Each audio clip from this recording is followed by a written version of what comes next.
여러분, 오늘은 성령 강림 주일이고 동시에 또 우리가 스승의 주일로 지키고 있습니다.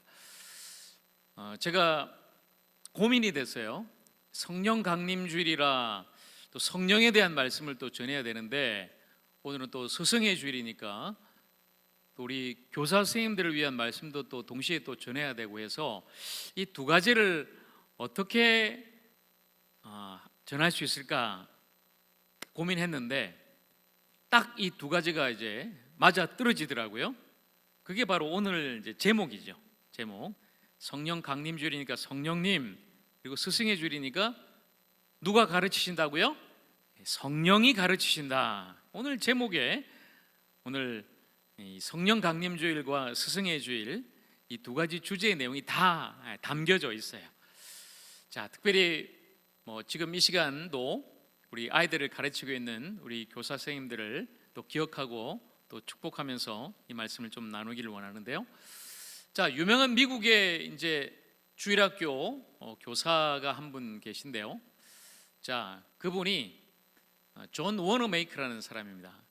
원래 이분은 이제 자수성가해서 미국의 백화점을 제일 처음으로 만든 분이죠. 그래서 백화점 왕이라고 불려지는데, 또한 이분은 신실한 그리스도인이었어요.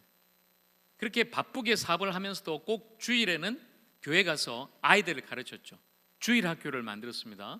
썬데이 스쿨로 이제 불리는 주일학교. 물론 우리 교단은 지금 이제 교회 학교라고 그렇게 부릅니다만은, 그렇게 열심히 일하는 이 사람을 이제 미국 대통령이 장관으로 임명해요. 당신이 우리나라의 최신부 장관을 좀 맡아 주십시오. 근데 이분이 이제 한 가지 딱 조건을 걸죠. 좋습니다. 그러나 저는 주일에는 무조건 제 고향 교회 가서 주일학교에 우리 아이들을 가르쳐야 됩니다. 교사가 우선입니다. 장관이 아니라 교사가 저에게는 우선이니까 그렇게 허락만 해주시면은 제가 장관직도 수행하겠습니다. 그렇게 해서 나중에 이제 장관도 이제 겸임을 하게 되죠. 그러나 이분은 평생 주일학교 교사로 살았어요. 자, 그런데 이 워너메이크의 그 주일학교에서 있었던 일이에요. 그 주일학교에 이제 문제아 학생이 있었는데, 존이라는 그 아이가 너무 말을 안 듣는 거예요. 막 예배 시간에 막 돌아다니고 시끄럽게 하고 막 친구들하고 싸우고. 그런데 이제 그 교회 특히 주일학교 교사 선생님들이 다 그냥 아이고 절레절레 막 두 손 들었어요. 도저히 이 아이는 안 됩니다. 모두 포기하고 그냥 우리 주일학교에서 내보냅시다, 이런 이야기를 하는 거죠. 자, 그런데 이 워너메이크는 포기할 수 없었죠. 그리고 한 선생님이 나섰어요. 한 여자 선생님이 이 존이라는 아이를 맡기로 해서 그 반에 이제 이 아이를 편입시켰어요. 근데 그 반에 가서도 얼마나 이 아이가 그냥 설교 시간에도 말씀 듣지 않고 돌아다니고 싸우고, 이 여자 선생님이 말리니까 오히려 그 선생님을 막 욕을 하면서 막 침을 뱉는 거예요. 와, 여러분 같으면 어떻게 하실래요? 그런데 오히려 이 여자 선생님이 이 존이라는 아이를 품어주는 거죠. 그 다음 주일날 또 존을 만나서 이 선생님이 좋은 옷을 하나 더 선물하면서 편지를 줘요. 그 편지 안에 이런 내용이 있습니다. 나는 너를 사랑한다. 절대 우리 반을 떠나지 마라. 선생님은 매일 너를 위해서 기도한단다. 이런 편지와 함께 선물을 전달을 한 거죠. 여러분 어땠을까요? 그 아이가 감동받았겠죠. 단순한 감동이 아니죠. 그 선생님의 그 눈물의 기도가, 그 사랑이 그 소년을 변화시키게 됩니다. 나중에 그 아이가 그 선생님의 사랑으로, 기도로 말미암아 변화받아서 예수님을 만나고 예수님을 믿고 정말 하나님 앞에 귀하게 쓰임 받았으면 우리가 분명히 확신할 수 있겠죠. 여러분 그렇습니다. 사람은 실패하지만 사랑은 결코 실패하지 않습니다. 그 사랑이 사람을, 영혼을 변화시키는 것입니다. 사랑으로 영혼을 섬기는 참된 교사가 이 시대에도 필요한 것이죠. 여기서 말하는 교사란 저와 같은 우리 교육자를 포함해서 하나님 말씀을 전하는 사람들, 특별히 또 우리 교회학교의 모든 교사 선생님들, 우리 작년에도 구역에서 성경 말씀을 또 가르치고 예배 인도하는 모든 구역 강사님들, 성경 교사들 다 포함되는 것이겠죠. 정말 우리 모든 교육자들과 교사 선생님들과 강사들이, 모든 리더들이 사랑으로 영혼을 그렇게 섬기고 살 수 있는 그런 참된 교사들이 다 될 수 있기를 우리 주님의 이름으로 간절히 축복합니다. 자, 그리고 우리가 꼭 기억해야 될 것은 진짜 우리의 스승은 바로 성령님이시다라는 거예요. 우리 교회 가장 위대한 선생님은 여기 있는 저 윤 목사가 아니라 바로 성령님이시다. 성령님이 우리를 가르치신다. 그래서 우리 모두는, 저를 비롯한 우리 모든 교육자, 교사들, 강사님 비롯한 우리 모두는 바로 그 성령님께 배워야 하는 거예요. 성령님께 배워야 한다.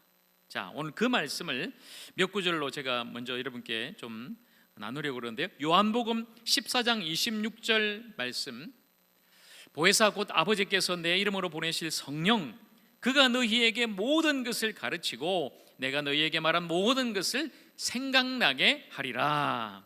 이렇게 말씀합니다. 여러분, 보혜사, 성령님의 별명이에요.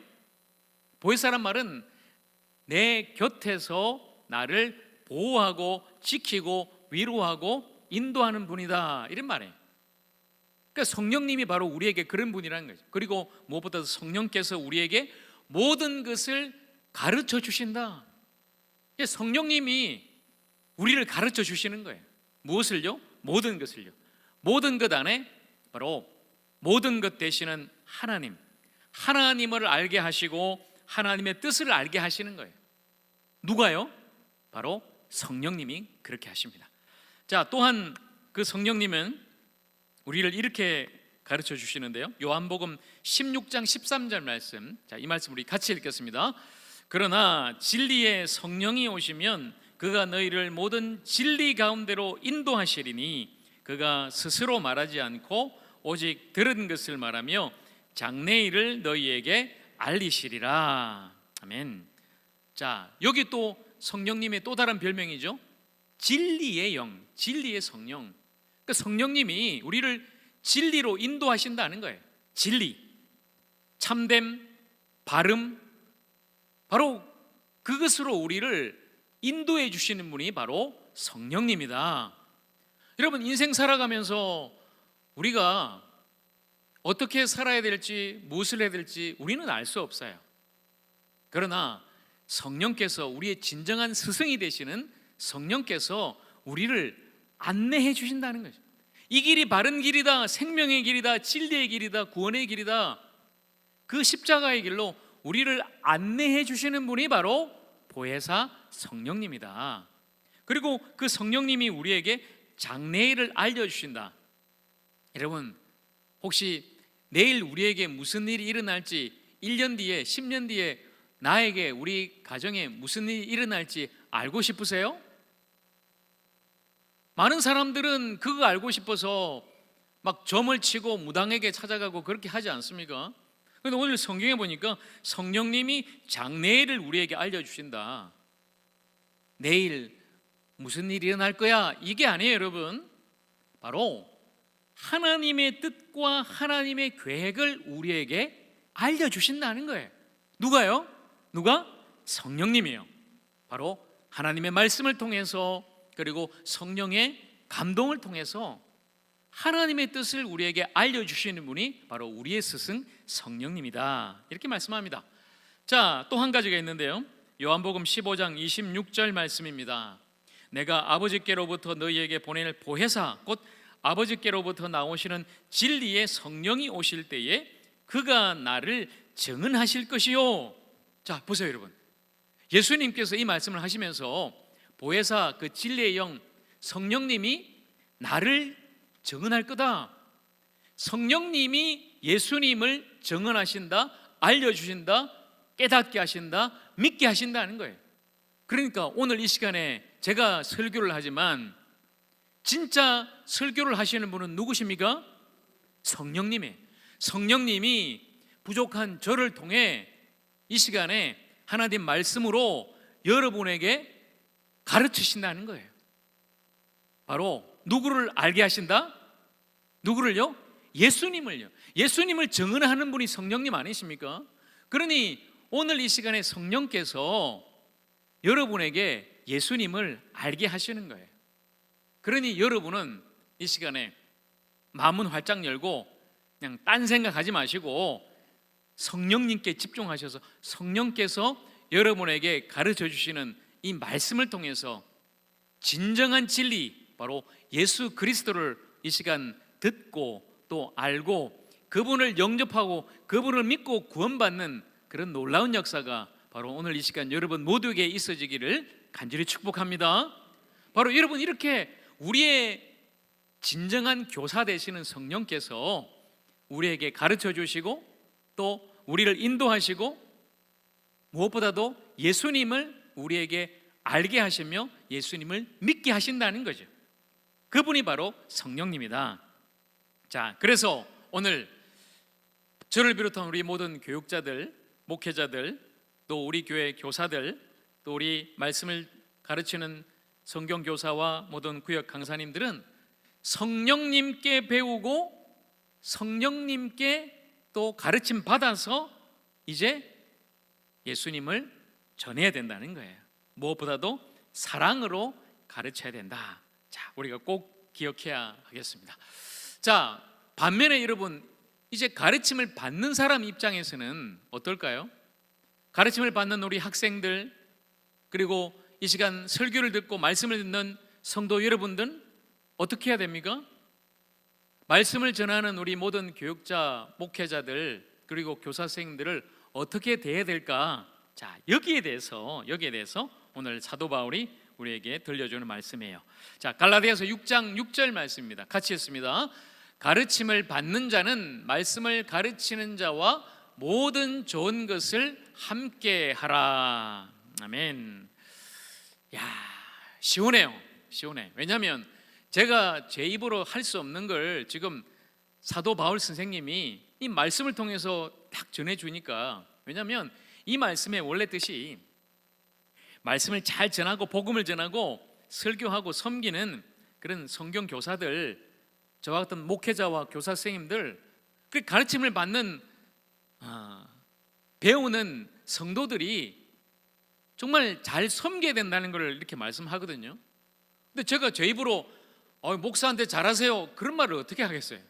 근데 오늘 바울이 말하는 것은 가르치는 자나 배우는 자나 모두가 함께 좋은 것을 나누라는 거죠. 여러분, 좋은 게 뭘까요? 진짜 좋은 건 영적인 거겠죠. 말씀 안에 있는 생명 아니겠습니까? 그것도 나누지만 이 안에는 육적인 것도 함께 나누라, 이런 의미도 있어요.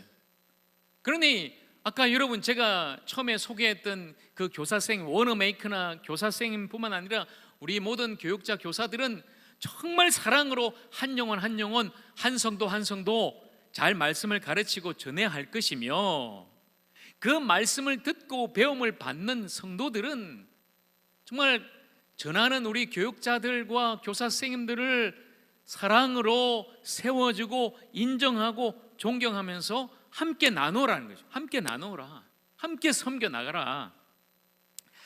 제가 굳이 이런 말씀 안 드려도 솔직히 말씀드리면 여러분들은 너무나 잘하십니다. 우리 교육자들이나 교사 선생님들한테 너무 잘하세요.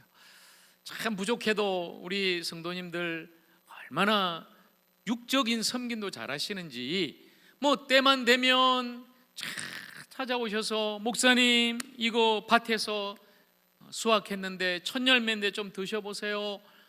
와, 얼마나 감동해요. 뭐 크진 않아요. 작은 거 하나지만 첫 열매 그 정성이 담긴 걸 그래도 목사라고 교사라고 이렇게 섬겨주시는 것, 때로는 식사로 섬겨주시고 선물로 섬겨주시고 여러 가지 그 섬김이 얼마나 또 귀한가. 늘 저는 느끼고 있거든요. 바로 그렇게 하라는 거죠. 그러면 여러분 얼마나 좋겠어요. 가르치는 목사도 정말 사랑으로 섬기고, 또 여러분 배움을 받는 성도들도 우리 목회자들이나 교사들을 사랑해서 함께 섬겨 나가면 이 얼마나 아름다운 모습이겠습니까? 이 아름다운 사람의 사랑의 섬김이 오늘 우리 하적교회 안에도 정말 풍성하기를 축복합니다. 서로 사랑하고 또 사랑으로 섬겨 나갈 수 있는 우리 교회가 됐으면 좋겠습니다. 자, 그리고 이제 오늘 사도 바울이 중요한 하나님의 원리를 우리에게 가르쳐 주는데요, 6장 7절 말씀입니다. 우리 말씀 함께 읽겠습니다. 스스로 속이지 말라. 하나님은 업신여김을 받지 아니하시나니 사람이 무엇으로 심든지 그대로 거두리라. 아멘. 한마디로 말하면 심은 대로 거둔다는 말이에요. 심은 대로 거둔다. 하나님을 속이지 마라. 하나님 절대로 속지 않는다. 스스로도 속이지 마라. 이렇게 바울이 말하면서 딱 중요한 원리를 우리에게 내어놓죠. 심은 대로 거둔다는 거예요. 여러분 쉽게 생각하면 이런 거예요. 학생이 학교에서 공부를 안 해요. 공부를 안 하는데 점수는 잘 받고 싶어요. 100점 맞고 싶어요. 여러분 이게 맞는 것입니까? 맞는 거예요? 틀린 거예요. 여러분 틀린 거예요. 잘못된 거예요. 마찬가지로 오늘 우리 성경에서 들려주시는 이 원리가, 성경의 원리가 하나님의 원리이고 또한 자연의 원리이기도 해요. 자연의 원리. 우리가 잘 아는 콩 심은 데 콩 나고 팥 심은 데 뭐가 난다? 팥이 나는 거죠. 여러분 그렇게 심은 대로 거두는 것 아니겠습니까? 이건 자연 세계에도 동일하게 적용되는 원리이고 영적인 세계에서도 동일하게 적용되는 거예요. 고린도후서 9장에 보면 바울이 이렇게 말씀하죠. 적게 심는 자는 적게 거두고 많이 심는 자는 많이 거둔다. 이건 물론 연보에 대한 말씀으로 우리에게 들려주기도 합니다만은 이 원리는 분명해요. 심은 대로 거둔다. 여러분 하나님의 심판도 마찬가지입니다. 심판도 우리가 심은 대로 한 대로 나중에 받게 될 거예요. 로마서 2장 6절과 8절 말씀입니다. 하나님께서 각 사람에게 그 행한 대로 보응하시되 참고 선을 행하여 영광과 존귀와 썩지 아니함을 구하는 자에게는 영생으로 하시고 오직 당을 지어 진리를 따르지 아니하고 불의를 따르는 자에게는 진노와 분노로 하시리라. 자, 여러분 보세요. 행한 대로 보응하신다는 것은 이 보응이란 말이 심판이란 말이에요. 심판. 하나님께서 우리가 행한 대로 심판하시겠다 분명히 말씀하죠. 다른 구절도 있습니다. 자, 고린도후서 5장 10절 말씀, 이 말씀 우리 같이 읽습니다. 이는 우리가 다 반드시 그리스도의 심판대 앞에 나타나게 되어 각각 선악간에 그 몸으로 행한 것을 따라 받으려 함이라. 아멘. 예, 나중에 우리가 죽어서 심판대 앞에 서게 되는데 주님 앞에 서게 되면은 주님이 무엇을 보고 우리를 심판하신다고요? 우리가 평생 살았던 우리의 삶의 모습, 몸으로 행한 것을 따라 우리가 심판받는다. 분명히 우리에게 말씀하고 있죠. 아직도 조금 여러분 의심이 드십니까? 한 구절 돼요. 마지막 요한계시록 22장 12절 말씀입니다. 이 말씀도 같이 했습니다. 보라, 내가 속히 오리니 내가 줄 상이 내게 있어 각 사람에게 그가 행한 대로 갚아주리라. 여러분 행한 대로 주님이 갚아주신다, 심판하신다 분명히 말씀하고 있습니다. 그러면 여러분 이 말씀이 제가 말씀드린 이 몇 가지 구절을 보면 행함으로 우리가 심판받고 행함으로 구원받는가?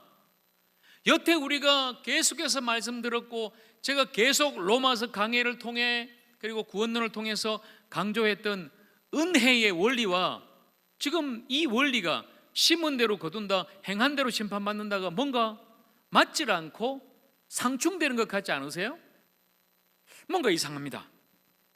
계속 제가 여러분께 말씀드렸잖아요. 이신칭의, 오직 믿음으로 말미암아 우리는 의롭다함을 얻는다. 하나님의 은혜로 우리가 믿음으로 말미암아 구원받는다. 결코 우리의 공로와 우리의 선행 아니다. 계속 제가 강조했는데 오늘 이 구절은 뭔가요? 그러면 자, 여러분 분명히 잘 아셔야 됩니다. 우리가 구원받는 것은 우리의 행함, 우리의 행위, 우리의 공로가 아닙니다. 전적인 하나님의 은혜와 오직 예수 그리스도를 믿음으로 받는 거예요. 그건 분명한 사실이죠. 그러나 그러면 행함은 뭐예요? 행함은 그럼 필요 없는 것입니까? 믿음으로만 구원받기 때문에 행함은 필요 없어, 그냥 적당히 살고 네가 하고 싶은 대로 살아, 그래도 되는 것입니까? 여러분, 그건 아니에요. 여러분, 믿음과 이 행함이 다른 게 아니라는 거죠. 여러분, 우리가 행함, 우리가 살아가는 우리의 삶의 모습은 내가 구원받았다는 증거예요. 행해서 구원받는 것이 아니고 은혜로 믿음으로 구원받았기 때문에 그 구원받은 사람으로서 살아가는 그 삶의 모습이 바로 행함이다. 구원받은 믿음이 있음을 보여주는 증거가 바로 행함이다. 자, 여러분, 저는 여러분이 구원받았는지 무엇을 보고 판단할까요? 무엇을 보고요?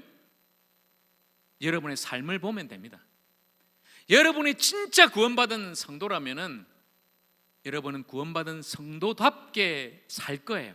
그렇게 행할 거예요. 바로 그것입니다. 구원받은 믿음은 반드시 삶으로, 행위로 증명되어야만 하는 것이죠. 믿음은 반드시 행함으로 이어지게 되는 것입니다. 왜냐하면 행함이 없는 믿음은 죽은 것이기 때문입니다. 그래서 은혜로 구원받은 성도는, 저와 여러분은 잘 살아야 돼요. 잘 살아야 돼요. 제발 여러분 착각해서 그냥 은혜로 구원받으니 값싼 은혜, 이제 나는 더 이상 다 용서받았고 어떻게 살아도 하나님이 용서해주고 나를 구원해주시고 나를 천국에 보내줄 거니 그냥 내가 하고 싶은 대로 살자. 여러분, 그러시면 안 돼요. 그러시면 안 되는 거예요.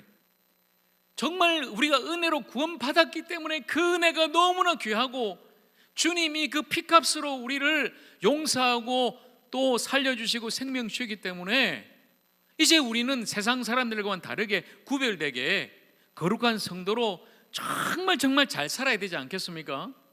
그게 우리의 행함이라는 거죠. 행함, 그 삶의 중요성, 성도인 우리의 책임, 바로 여기에 있다. 우리 모두가 기억해야 된다는 거죠. 여러분, 정말 우리가 하나님의 은혜로 이제 구원받았으니 이 행함의 중요성도 다시 한 번 더 기억하고 우리의 행함에 따라서 심은 대로 거둔다는 이 원리를 또 기억하면서 하루하루에 우리의 모든 삶 정말 신실하게, 진실하게, 거룩하게, 충성되이 하나님 앞에서 그렇게 살아낼 수 있는 저와 여러분 모두가 되기를 간절히 축복합니다. 그러면 이제 우리가 어떻게 살 것인가? 성령이 우리에게 말씀하죠. 갈라디아서 5장에 보면 성령으로 살고 성령으로 행하라. 여러분, 그러니까 여러분 부흥회 때 막 한번 바짝 막 뜨겁게 막 불 받았다, 그런 성령이 아니에요. 여러분, 목사님이 뭐 성령 받는 거지 나 같은 사람은 아닙니다. 날마다 우리의 삶 속에 성령님을 우리가 초청하고 성령님과 동행하면서 성령의 인도를 받으며 그렇게 살아야 된다는 거예요. 그게 바로 성도의 삶이다, 우리에게 말씀하고 있죠. 그렇다면 여러분, 심은 대로 거둔다는 이 원리에다가 이 성령을 적용하면 어떻게 될까요? 자, 바로 이 말씀이 됩니다. 오늘 6장 8절 말씀. 자, 8절 우리 같이 읽겠습니다. 자기의 육체를 위하여 심는 자는 육체로부터 썩어질 것을 거두고 성령을 위하여 심는 자는 성령으로부터 영생을 거두리라. 아멘. 두 사람이 있습니다. 육체에다가 심는 사람이 있고 성령에다가 심는 사람이 있어요. 농사의 비유죠, 이것도. 그런데 완전히 달라져요. 어디에다가 심는지에 따라서 어떤 열매를 거두는지도 너무나 확연하게 차이가 있더라는 것이죠. 자, 먼저 우리의 육체에다가 씨를 뿌리면 내 욕심대로, 내가 하고 싶은 대로 그렇게 사는 것이죠. 그 삶을 갈라디아서 5장 19절에 보면 육체의 일로 그렇게 이야기를 하는데요. 자, 그렇게 육체에다가 씨를 뿌리면 이렇게 삽니다. 육체의 일은 분명 아닌 음행과 더러운 것과 호색과 우상숭배와 주술과 원수 맺는 것과 분쟁과 시기와 분냄과 당 짓는 것과 분열함과 이단과 투기와 술취함과 방탕함과 또 그와 같은 것들이라. 전에 너희에게 경계한 것 같이 경계하노니 이런 일을 하는 자들은 하나님의 나라를 유업으로 받지 못할 것이요. 여러분, 분명히 말하고 있죠, 성경이. 이렇게 육체에다가 우리가 심고 뿌리면은 육체의 일을 하게 되면 결국 우리가 얻는 것은 무엇입니까? 썩어질 것, 죽음이다. 하나님 나라를 받지 못한다. 분명히 우리에게 말씀하고 있지 않습니까? 그럼 반면에 육체가 아니라 성령에다가 우리가 심게 되면 어떤 일이 일어날까요? 자, 이 역시 마찬가지로 5장 22절 이하에 보면 성령으로 우리가 심는다는 것은 성령으로 살고 성령의 열매를 맺는다는 것이죠. 우리가 잘 아는 그 성령의 9가지 열매가 우리에게 나타나는 거예요. 사랑과 희락과 화평과 인내와 자비와 양성과 충성과 온유와 절제. 여러분, 이런 삶의 모습이 우리에게 나타나는 거죠. 육체의 일을 하지 않고 성령의 일을 하면서 성령의 열매를 맺으면서 살아가면 결국 우리가 거두게 되는 것은 무엇이다? 영생을 거둔다 말씀하죠. 영생을 거둔다. 그러니 여러분, 성령으로 살아가면서 성령의 열매 맺는 삶은 결국 영생으로 이어진다는 것입니다. 여러분 기억하세요. 심은 대로 거둡니다. 그러면 이제 우리는 어디에 심을 것인가? 육체에다가 육체 일을 하며 심을 것인가? 아니면 성령의 열매를 심으며 영생을 거두는 삶을 살 것인가? 사랑하는 여러분 모두는 육체가 아니라 정말 성령으로 성령에 심으며 성령의 열매 맺고 영생을 거둘 수 있는 그런 주님의 사람들 다 되기를 간절히 축복합니다. 축복합니다. 그래요, 여러분. 그렇게 성령으로 심는 것이 오늘 이제 마지막 절에 보면 적극적으로 선행하는 것으로 나타나게 되는데요. 자, 오늘 9절과 10절 말씀 제가 했습니다. 우리가 선을 행하되 낙심하지 말지니 포기하지 아니하면 때가 이름에 거두리라. 그러므로 우리는 귀에 있는 대로 모든 이에게 착한 일을 하되 더욱 믿음의 가정들에게 할지니라. 아멘. 선을 행하라. 그리고 지치지 말라는 거예요. 지치지 마라. 포기하지도 마라. 때가 되면 거두게 될 것이다. 그리고 착한 일을 하라고 말합니다. 착한 일. 기회에 있는 대로 모든 사람에게 착한 일을 하되 무엇보다도 믿음의 가정, 우리 성도들, 우리 서로가 먼저 하자는 거예요. 그러면 여러분, 눈물을 흘리며 씨를 뿌리는 자가 기쁨으로 단을 거두리라는 말씀처럼 주님의 때가 되면 우리가 거두게 될 것이다. 여러분, 우리가 할 수 있는 가장 착한 일, 선행이 뭘까요? 가장 착한 일, 바로 사랑하는 것이죠. 사랑하는 거예요. 주님을 사랑하고 서로를 사랑하는 거예요. 그 사랑을 통해 생명이 흘러가고 영혼을 살리고 또 구제하고 봉사하고 나누면서 그렇게 섬기고 살릴 수 있는 거예요. 우리가 할 수 있는 가장 착하고 선한 일, 그 사랑, 우리 모두가 실천하면서 그렇게 살아갈 수 있기를 간절히 소망합니다. 여러분, 오늘 말씀을 이제 정리하면서 다시금 우리의 진정한 교사가 되시는 우리 성령님께 우리 모두가 함께 배웠으면 좋겠습니다. 정말 우리가 성령님께 배우고 또 성령의 충만함을 받고 성령의 인도를 받으며 그렇게 성령의 역사를 일으키고 성령의 열매를 맺어서 마침내 성령님이 주시는 그 놀라운 생명의 선물을 오늘 우리 모두가 함께 받아 누릴 수 있기를 간절히 소망합니다. 여러분, 그 역사가 언제 일어났어요? 오순절 마가다락방에 성령 강림을 통해서 처음에 나타났죠. 그렇다면 오늘 이 시간 우리에게도, 우리 하조 공동체 안에도 성령의 놀라운 역사가 임하여서 우리 모두가 성령 받고 성령의 인도하심을 따라서 성령에 심으면서 그런 성령의 역사를 일으킬 수 있기를 간절히 소망합니다. 우리 함께 성령을 기대하면서 성령의 역사를 함께 기도하며 나아가십시다. 뜨거운 성령의 불로 우리를 새롭게 하여 주시옵소서. 내 심령이 회복되고 우리의 가정이 회복되며 우리 하적교회가 다시 살아나고 우리 조국교회와 나라와 민족과 열방이 살아나는 놀라운 역사 성령 하나님이여 이루어 주시옵소서. 이렇게 함께 기도하면서 그렇게 성령으로 함께 살아가는 우리 모두가 되기를 우리 주님의 이름으로 간절히 축원합니다. 기도하겠습니다.